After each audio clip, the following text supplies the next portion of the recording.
Hello, YouTube friends and family. Welcome back to my channel, Symbola's Intuitive and Experiential Wisdom.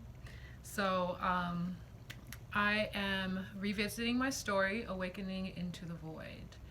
And this is part 13.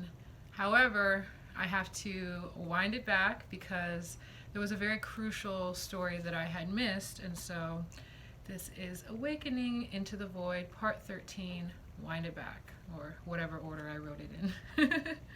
So, backtrack.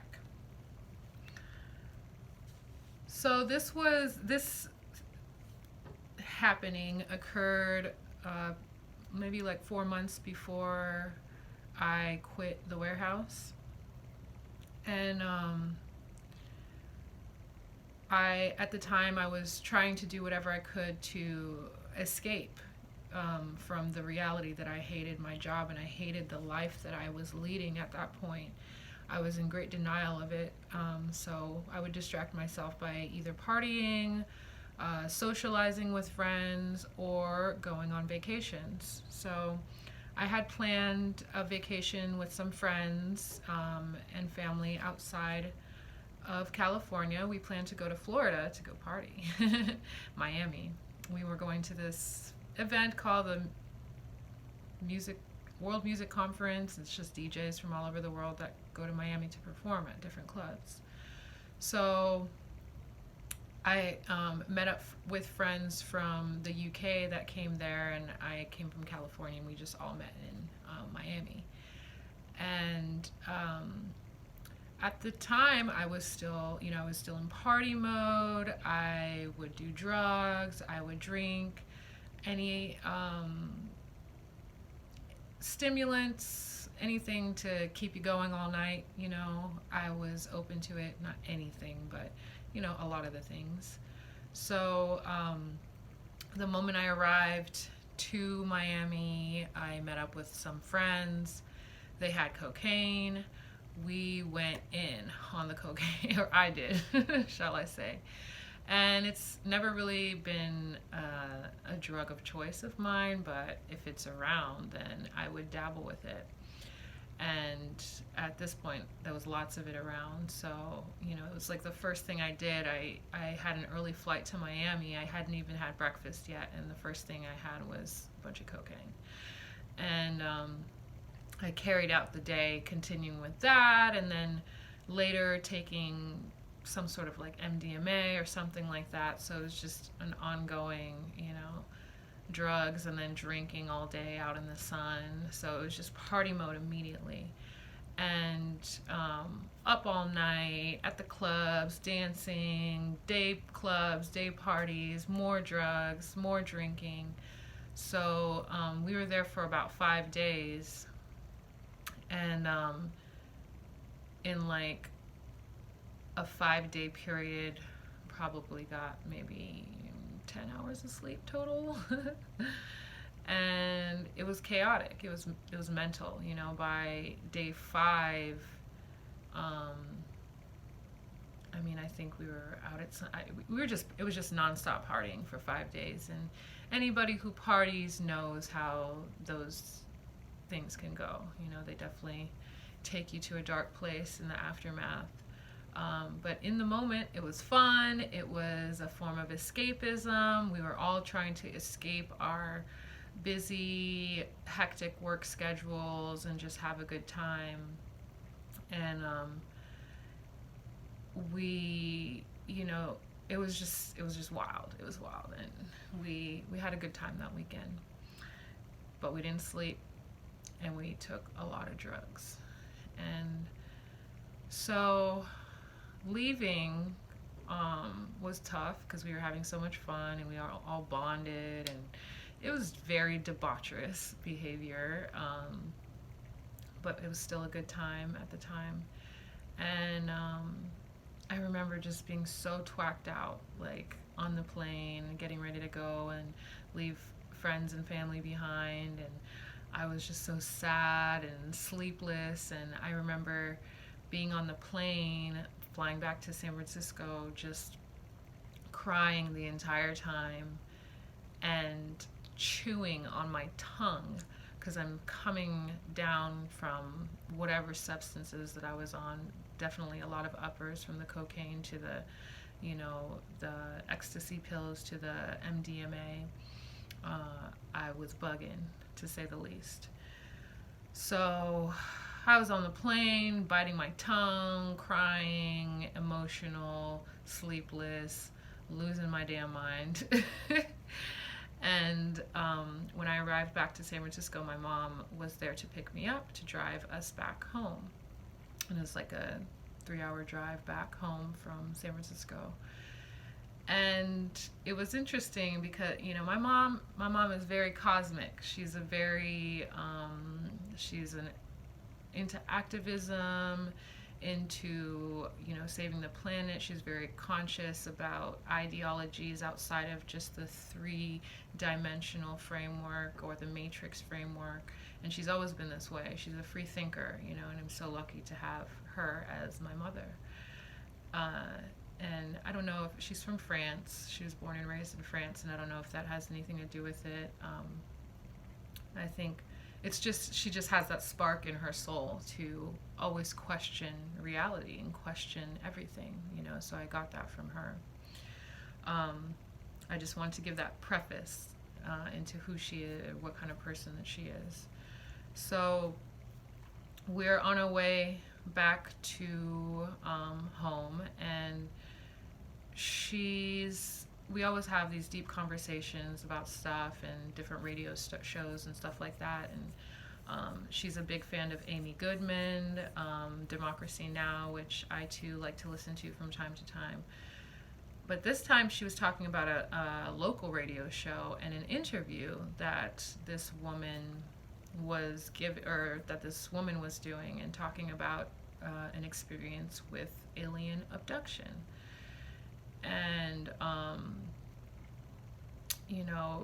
it was an interesting time to have this conversation because I was so raw. Like I'm just coming down from all these drugs, or I'm still high, actually, in this conversation. Like 5 days of binge drugs, like it's going to take a while to come down from that.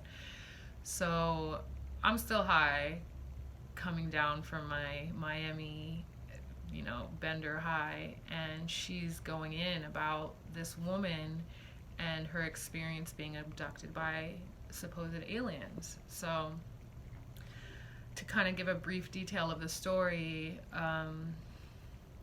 this woman, she had a family, and she was one day,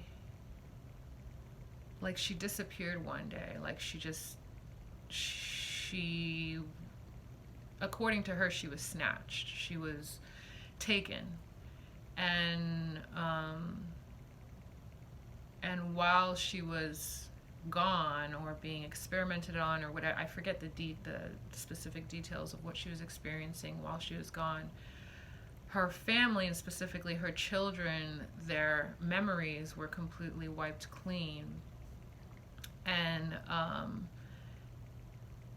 they would have no longer remembered her. So when she was brought back into this realm in reality, or from her abduction, she attempted to reunite with her kids, and they had no idea who she was. It was like, I don't know how long she was gone for or how that separation occurred, but she was unable to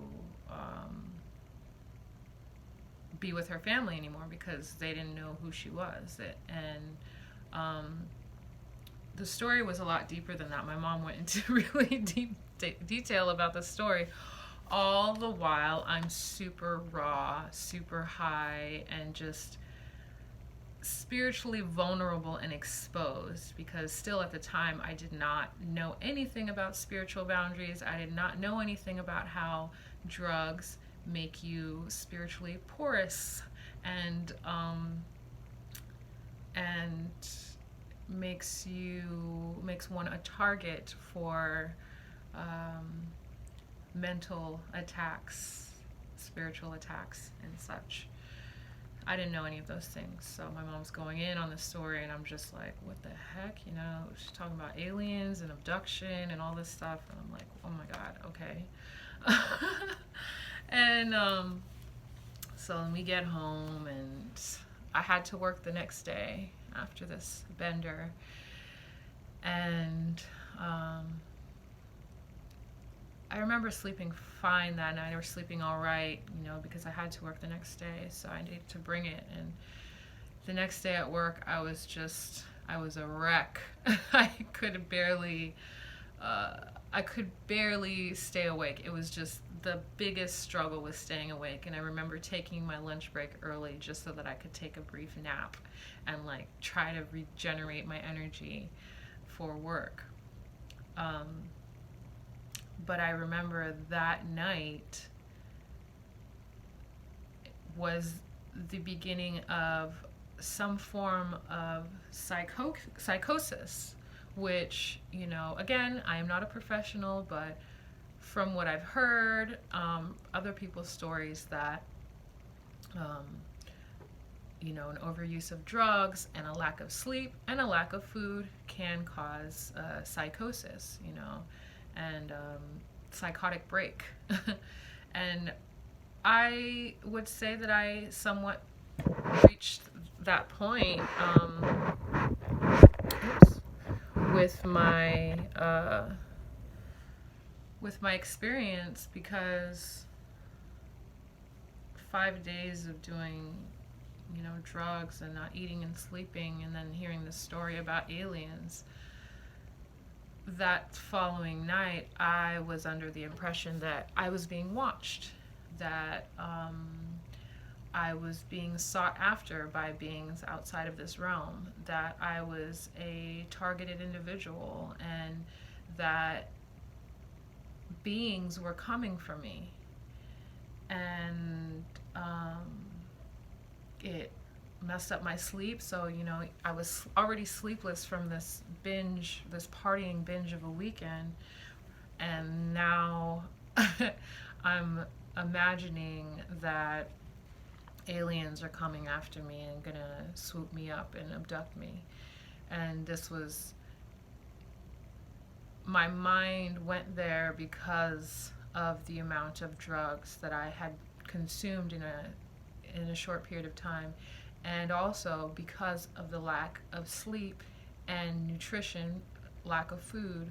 So it was a melding of things that caused me to have that psychotic, delusional state, you know, and it lasted for like a week.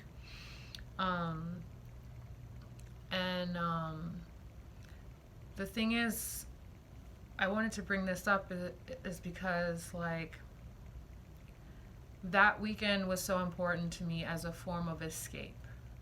I saved a bunch of money, put a bunch of money aside, went shopping for clothes, money to get into clubs, money for alcohol, money for fancy hotels, like all this frivolous stuff that means nothing, and there's no value at the end of the day of those things. And I invested my money, which is an investment of my time and energy, into something so frivolous and something that was only a form of escape for myself, an escape from the truth of the fact that I was working in a job that made me miserable, and I was going down the path and living a life that was not my true heart's desire and not my spiritual and calling from God. So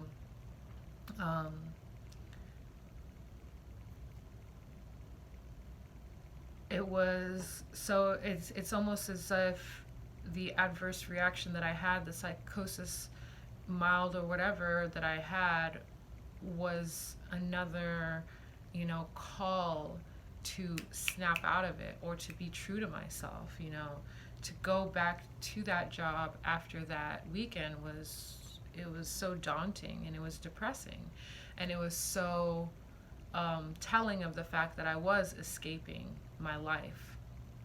For these little bursts of escape only to have to go back into the grind and back into this job that was taking me away from my purpose. Um, and it's so easy to get caught up in that cycle of just doing it over and over again, because it's like, well, I can, if I can't afford to go on a vacation, then I'll just go out for the weekend with my friends.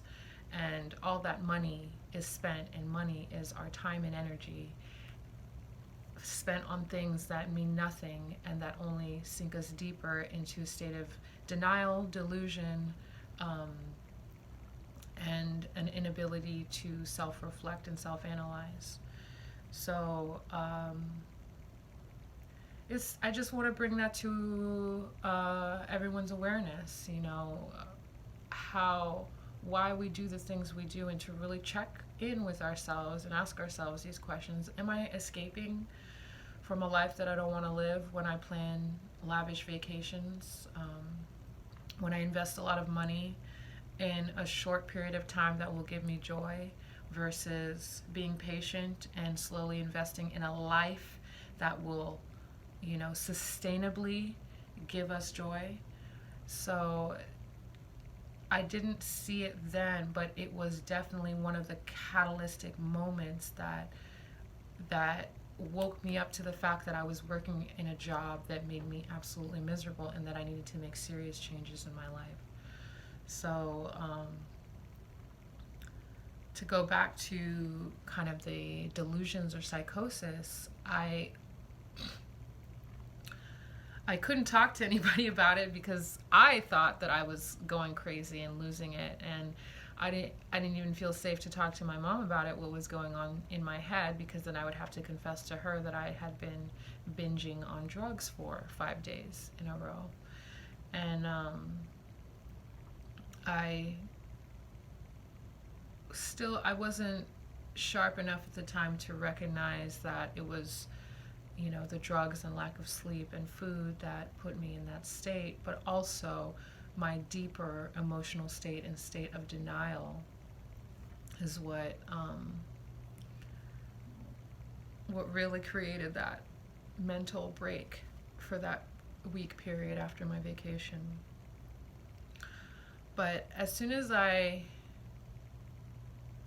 started believing in the possibility of aliens after that conversation with my mom, it just woke me up to, again, this idea of a dark world or a dark reality that is unseen to the naked eye, and that it's quite possible that this dark reality or dark realm is coming for me. Just to reference something, I'm a big Bruce Lee fan, massively. I love Bruce Lee, philosophy and the martial arts, and just, he was a passionate person. And, wow, why did I bring up Bruce Lee?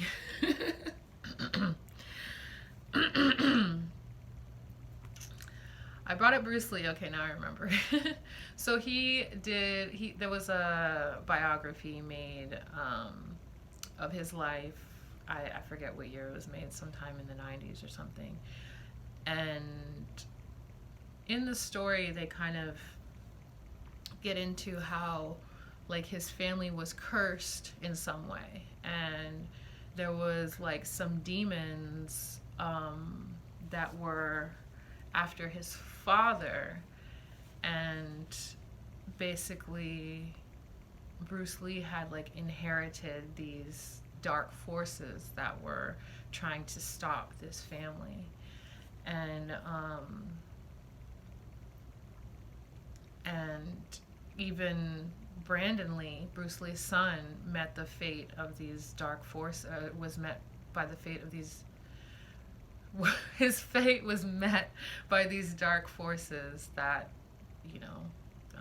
murdered him as well. And maybe it's just theory, but it's just crazy. I remember seeing that as a kid and just finding it so relatable somehow. Like, there's just some energetic, dark cloud over our family, and we have to figure out a way, or I have to figure out a way or something, how we're going to escape it, or you know, battle it, you know, or diminish it. And it's just interesting how certain things we will see in movies or shows, and they strike a chord within us. And I remember that specifically striking a chord within me. And so when these things were occurring, these delusions, you know, cut to in my mid-20s, back in after my Miami trip, those ideologies were coming up. Like, oh my God, I was right. There's some dark force that is after not only me, but my family, my bloodline, you know. So it was at that point that that awareness or that consciousness awoken within me, and awoken a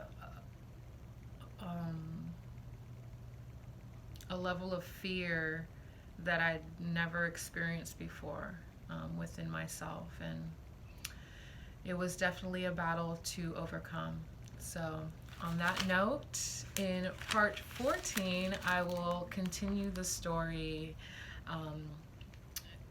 I think it last ended where I had just quit the warehouse. So part 14, I will get into what started happening after I quit that job. So thank you so much for watching, and thank you for joining me in my channel. I'm going to start asking if you could like, share, and please subscribe, because I really do want to spread this message to anyone who could find it useful. And by liking and subscribing and waiting in for any more information that I have to share, and sharing what I have to share, you will help me to spread this message and hopefully help others and bring light to other people. And yeah, that is my goal. So thank you for watching and joining me, and I will welcome you again in my next video. Have a wonderful day.